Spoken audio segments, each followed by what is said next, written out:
unfortunately we didn't show up today, and it's a shame, like this environment that the whole university and athletic department worked to create for us, and everybody that came out, everybody that's been supporting us, and them too. Like I said to our team, I'm like, I can't want it more than you, and that's very clear that that's how we are right now, and that's a very good team.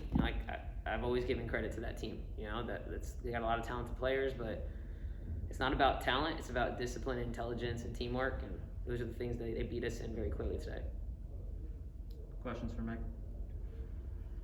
Megan, I mean, you got the shots you wanted the first quarter, I assume. I mean, you get layups, you just want to make them. Yeah.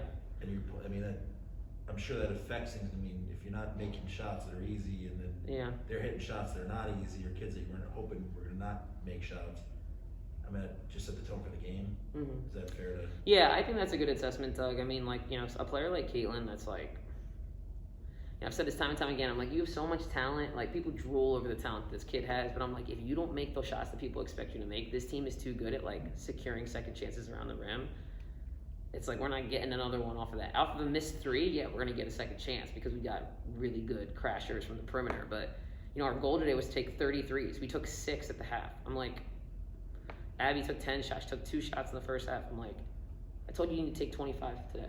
So, like, to me, it's just like lack of attention to detail. I think it really showed our youth, and I think it's like when you play with talent, when you play with experienced players that have won a lot, you just walk around with a different level of confidence, and like Princeton's players do that. I mean, all they've known is winning in that program, even before their new coach was there.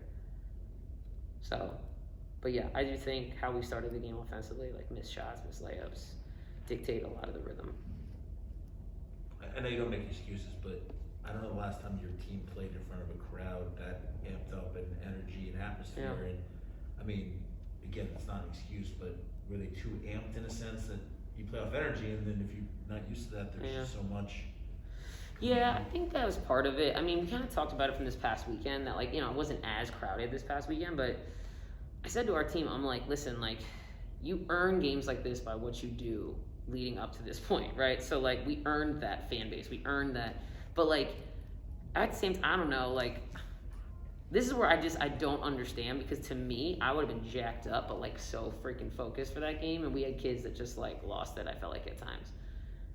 And that's just, it's hard unless you either have that innately in you or you've had that experience, which I don't think a lot of them have had, right? Like, especially the ones that have been here in the past. So it's just, I don't know, like, a player like Kitty, this is where, like, I'm going off tangent a little bit. Like, Kitty Henderson is a dog. She is absolutely going to be the leader of our program soon enough. But, like, she gave number one all she could handle tonight, and that's the best player in our league.